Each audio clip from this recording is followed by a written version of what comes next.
CM Dhami ने ली केदारनाथ आपदा की अपडेट, राहत और बचाव कार्य में तेजी लाने के निर्देश, पैदल मार्ग पर आवाजाही शुरू करने को भी कहा। केदारनाथ में फंसे लोगों का रेस्क्यू जारी, एयरफोर्स के MI-17 और चिनूक की ली गई मदद, SDRF और NDRF ने 5,000 लोगों को निकाला। आपदा ने कांग्रेस की केदारनाथ प्रतिष्ठा पद यात्रा रोकी, 9 दिन बाद सोनप्रयाग में रुके कार्यकर्ता, अब पीड़ितों की करेंगे मदद। आज भी तेज बारिश का येलो अलर्ट, मलबा और बोल्डर आने से 159 सड़कें बंद, कुछ इलाकों में तेज और कुछ इलाकों में हो सकती है हल्की बारिश। केदारनाथ धाम में हुए भूस्खलन से पैदल मार्ग क्षतिग्रस्त, आपदा के लिए लगातार चलाया जा रहा है रेस्क्यू अभियान, कई लोग अपने घर सकुशल पहुंचे। विकासनगर में हिंदू संगठनों ने चौकी का किया घेराव, मुस्लिम युवक पर नाबालिग से छेड़छाड़ का लगा आरोप, हिंदू संगठन ने आरोप लगाते हुए जमकर किया हंगामा। आप देख रहे हैं के न्यूज, खबरों का सारथी। नमस्कार, आप देख रहे हैं के न्यूज इंडिया। मैं हूं आपके साथ गरिमा और खबर उत्तराखंड की शुरुआत करते हैं देहरादून की अहम खबर के साथ में, जहां 21 अगस्त से उत्तराखंड विधानसभा का मानसून सत्र शुरू हो जाएगा और विधानसभा का मानसून सत्र ग्रीष्मकालीन राजधानी गैरसैंण में होगा। विधानसभा सत्र 21 अगस्त से उत्तराखंड विधानसभा का मानसून सत्र होगा और 21 से लेकर 23 अगस्त तक विधानसभा का सत्र चलने वाला है। बड़ी जानकारी आपको हम बता रहे हैं मानसून सत्र से जुड़ी है बड़ी जानकारी, जहां पर 21 अगस्त से मानसून सत्र की हो जाएगी शुरुआत और 21 अगस्त से उत्तराखंड विधानसभा का मानसून सत्र शुरू हो जाएगा। अहम खबर आपको हम बता रहे हैं।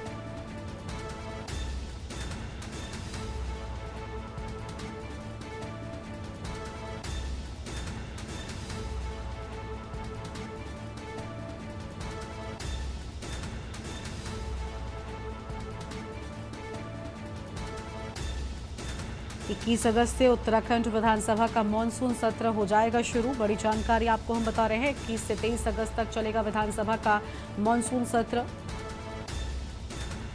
देहरादून से खबर, 21 अगस्त से उत्तराखंड विधानसभा का मानसून सत्र चलेगा।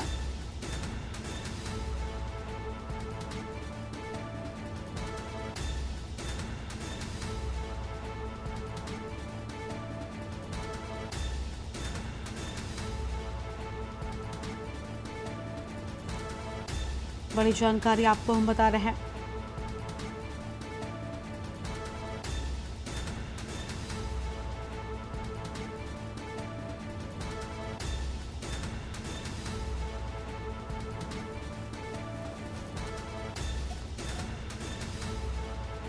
और इसी खबर पर बातचीत के लिए हमारे साथ में हमारे संवाददाता अंकित काला जुड़ चुके हैं। अंकित, मानसून सत्र की शुरुआत होने वाली है, पूरी जानकारी क्या है आपके पास? जो मानसून का सत्र है वो गैरसैंण में आयोजित करने का फैसला लिया है गरिमा। इससे लंबे समय से विपक्ष लगातार सत्ता पक्ष से इस मांग को कर रहा था और मुख्यमंत्री के अनुमोदन के बाद ये अधिसूचना भी जारी कर दी गई है। 23 अगस्त तक ये मानसून सत्र चलेगा। मात्र 3 दिनों का ये सत्र होगा। सरकार का कहना है कि इस सत्र के दौरान कई जो जरूरी और जो विधायी कार्य हैं उसको सरकार संपन्न कराएगी। वहीं विपक्ष का कहना है कि सत्र की अवधि बेहद कम है। सरकार को चाहिए कि ये सत्र कम से कम दिन संचालित किया जाए, इस तरीके की मांग विपक्ष ने करी है। एक बड़ा फैसला लिया है गरिमा और देहरादून के बजाय गैरसैंण में सत्र आयोजित करने का फैसला लिया गया है। बिल्कुल, बहुत शुक्रिया अंकित आपका हमारे साथ जुड़ने के लिए और अहम जानकारी के लिए। तो ये बड़ी जानकारी आपको हम बता दें, जहां पर मानसून सत्र की शुरुआत होगी, ग्रीष्मकालीन राजधानी गैरसैंण में होगा मानसून सत्र।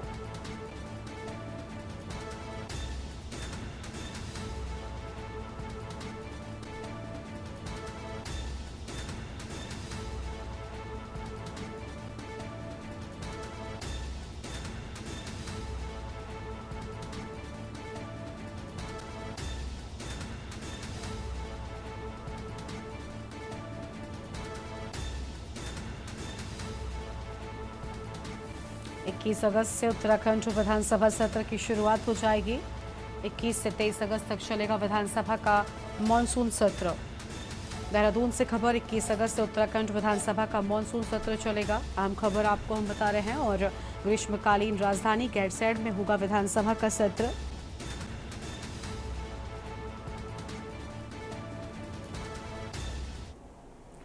आगे बढ़ते हैं खबरों की ओर। देहरादून से अगली खबर आपको हम बताते हैं, जहां पर उत्तराखंड में भूस्खलन से सड़क मार्ग बाधित हो गया है और भूस्खलन के कारण प्रदेश में 159 सड़कें बंद हैं। मलबा और बोल्डर आने से 159 मार्गों पर आवागमन ठप हो गया है। चमोली में सबसे ज्यादा 39 ग्रामीण मोटर मार्ग बंद हो गए हैं। पिथौरागढ़ में एक बॉर्डर रोड और 22 ग्रामीण मार्ग बंद हो गए हैं। रुद्रप्रयाग में 11 मार्ग बाधित हुए हैं। उत्तरकाशी में 2 मार्ग बंद है। नैनीताल, बागेश्वर, अल्मोड़ा, चंपावत में भी रास्ते बंद होने की बात सामने आई है और उधम सिंह नगर, टिहरी, देहरादून में भी सड़क मार्ग बंद। बड़ी जानकारी आपको हम बता दें, पिथौरागढ़ को लेकर भी अहम खबर सामने आई है। रुद्रप्रयाग में 11 मार्ग बाधित, उत्तरकाशी में 2 मार्ग बंद है। अहम जानकारी सामने आई है। नैनीताल, बागेश्वर, अल्मोड़ा, चंपावत में भी रास्ते बंद।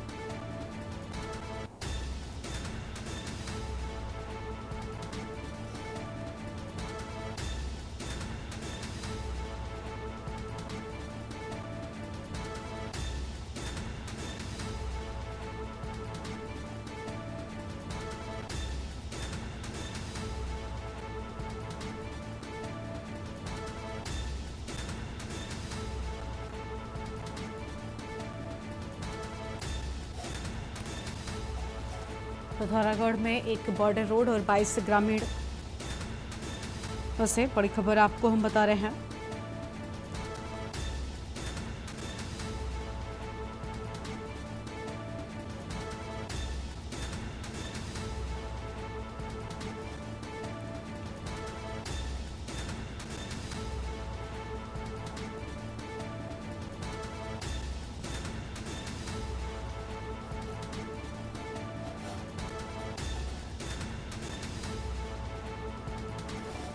अहम जानकारी आपको हम बता दें, मलबा और बोल्डर आने से 159 मार्गों पर आवागमन ठप हो गया है। अहम जानकारी आपको हम बता रहे हैं।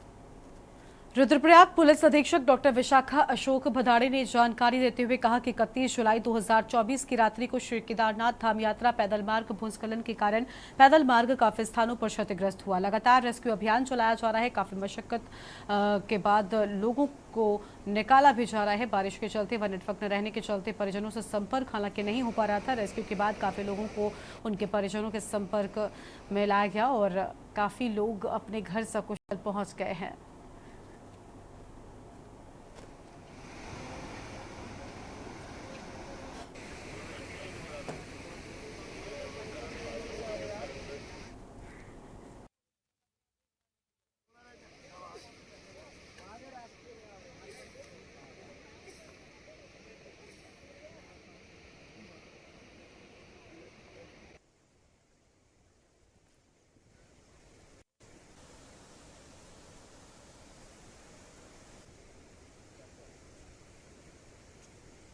आपको याद है कि 31 जुलाई को केदारनाथ एरिया में जो है भारी बारिश की वजह से काफ़ी जगह पे लैंडस्लाइड हुआ है और उसकी वजह से रोड भी क्षतिग्रस्त हुई है। लगातार जो है उसके लिए रेस्क्यू ऑपरेशन जो है वो चलाया जा रहा है। काफ़ी लोगों का जो है क्योंकि नेटवर्क कनेक्टिविटी ना होने की वजह से और बारिश की वजह से अपने परिवारजनों से संपर्क नहीं हो पा रहा था, परंतु जब उनका रेस्क्यू किया गया तो काफ़ी लोगों ने अपने परिवारजनों से संपर्क भी किया हुआ है और काफ़ी लोग अपने घरों पे जो है सकुशल पहुँच भी गए हैं।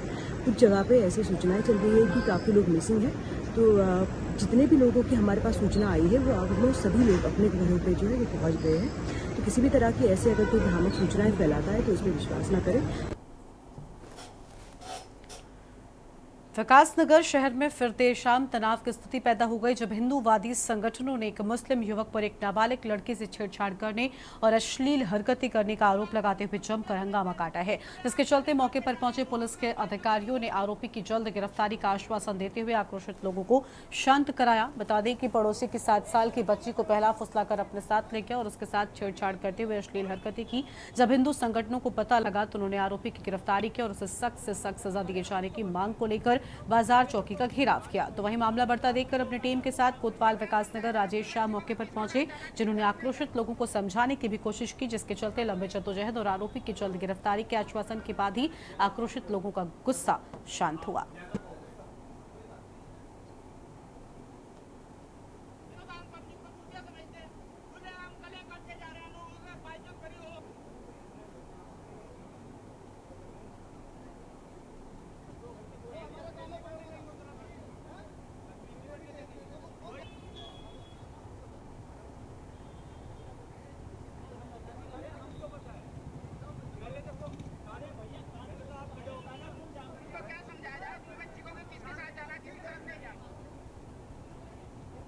थाना क्षेत्र में एक मामला आया है जिसमें एक युवक द्वारा एक नाबालिग बच्ची जो 7 साल की थी उसको ले जाकर के उसके साथ छेड़खानी की है, उसके प्राइवेट पार्ट्स में छेड़खानी की है।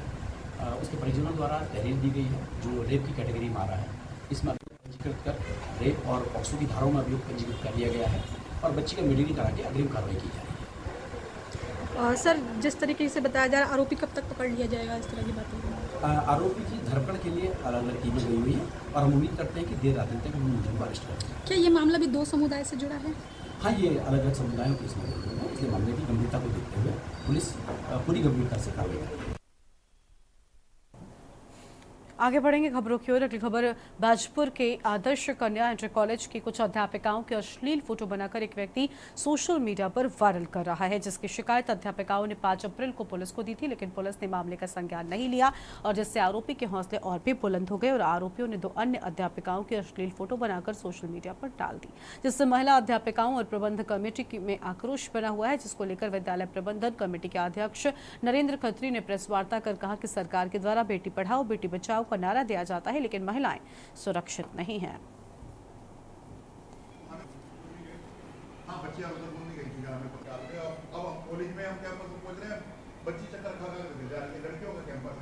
अब 4 माह पहले हमारी एक स्कूल की बेटी की आईडी किसी ने इंस्टाग्राम पे डाली, अश्लील फोटो बना के उसको इंस्टाग्राम पे डाली। उसके गार्जियंस के द्वारा उस बच्ची के द्वारा बाजपुर थाने में 4 माह पहले अप्रैल में सूचना दी गई, लेकिन उसके उपरांत 4 माह के बाद भी 4 माह बीत जाने के बाद प्रशासन के द्वारा कोई कार्रवाई उस पर नहीं की गई। तो उस अपराधी प्रवृत्ति के व्यक्ति के इतने हौसले बुलंद हो गए कि उसने फिर जुलाई माह के अंतिम सप्ताह में विद्यालय की 3 अध्यापकों की फोटो फिर इंस्टाग्राम पर डालनी चालू कर दी। उसमें बैकग्राउंड में कभी विद्यालय की फोटो लगा देता है, कभी हटा देता है, कभी विद्यालय के नंबर डाल देता है, कभी नंबर हटा देता है, लेकिन प्रशासन मौन, क्योंकि प्रशासन संग तो ये घटना घटी नहीं, किसी राजनीतिक नेता की बेटी के साथ तो घटना घटी नहीं, ये तो इस गरीब की बेटी के साथ घटना घटी और प्रशासन मौन सो रहा है। सोशल मीडिया पर एक प्रधानपति की दबंगई का वीडियो जमकर वायरल हो रहा है, जिसमें प्रधानपति एक युवक को लाठी डंडों से पीट रहे हैं। मामला है बाजपुर के ग्राम महेशपुर का, जहां एक युवक को ग्राम प्रधान मायादेवी के घर के सामने लगे सरकारी हैंडपंप पर पानी भरना भारी पड़ गया। हैंडपंप पर पानी पीने से भड़के प्रधानपति ने युवक पर जमकर लाठियां बरसा डाली हैं और डंडों से उसे पीटा है, जिसके बाद युवक लहूलुहान हो गया। लेकिन हैरानी की बात यह रही कि ग्राम प्रधान मायादेवी मौके पर खड़ी होकर तमाशा देखती रही। मजाल है कि मोहतरमा ने अपने दबंग पति को ऐसा करने से एक भी बार रोका होता।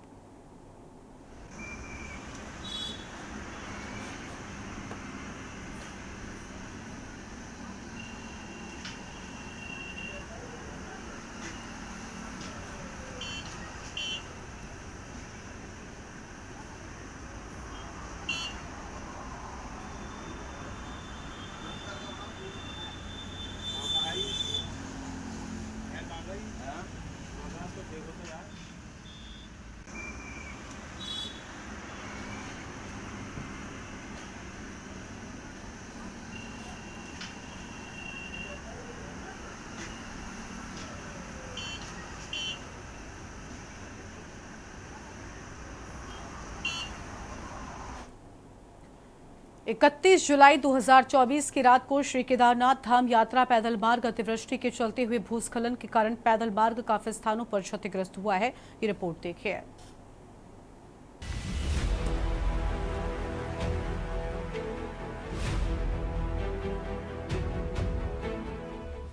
31 जुलाई 2024 की रात्रि को श्री केदारनाथ धाम यात्रा पैदल मार्ग अतिवृष्टि के चलते हुए भूस्खलन के कारण पैदल मार्ग काफी स्थानों पर क्षतिग्रस्त हुआ है।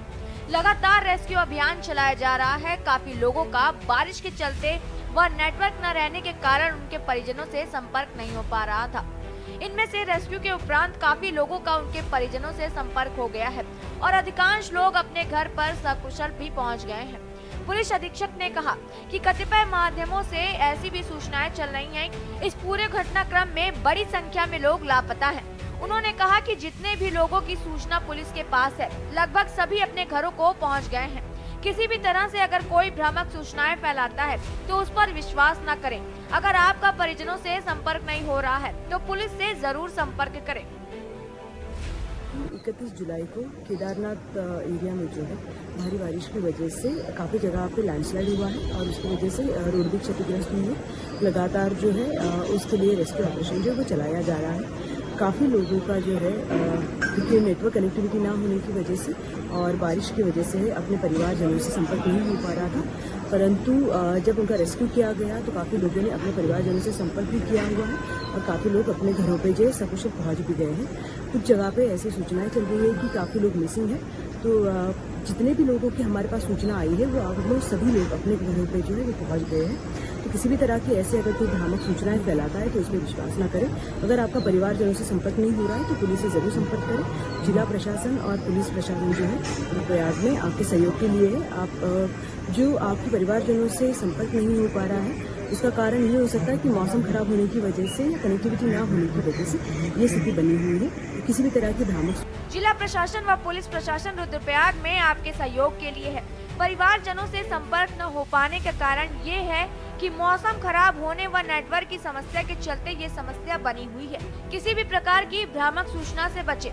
जिला पुलिस व जिला प्रशासन के स्तर से हेल्पलाइन नंबर का विवरण जारी किया गया। डेस्क रिपोर्ट के न्यूज इंडिया। और यहाँ पर रुकते हैं, एक छोटे से ब्रेक के लिए चल लौटेंगे। आप देख रहे हैं के न्यूज खबर। ब्रेक के बाद आप सभी का स्वागत है। देवभूमि उत्तराखंड में हो रही आफत की बारिश ने जनजीवन को बुरी तरह से प्रभावित कर दिया है। इस आपदा में अब तक 13 लोगों की मौत हो गई है, तो वहीं केदारनाथ और टिहरी में सबसे ज्यादा नुकसान की खबर है। इसी बीच बारिश की वजह से रेस्क्यू ऑपरेशन लगातार प्रभावित हो रहा है। हजारों लोग रुद्रप्रयाग के अलग अलग स्थानों पर फंसे हुए हैं, जिन्हें सुरक्षित स्थानों पर पहुंचाने का प्रयास लगातार किया जा रहा है। जानकारी की माने तो अब तक 6000 से अधिक यात्रियों का रेस्क्यू भी किया जा चुका है, जबकि अभी भी कई हजार लोग अलग अलग स्थानों पर फंसे हुए हैं। रुद्रप्रयाग पुलिस का कहना है कि सभी लोग सुरक्षित हैं और रेस्क्यू ऑपरेशन लगातार चल रहा है, तो वहीं इस घटना पर केंद्र सरकार भी नजर बनाए हुए है। ये रिपोर्ट देखिए।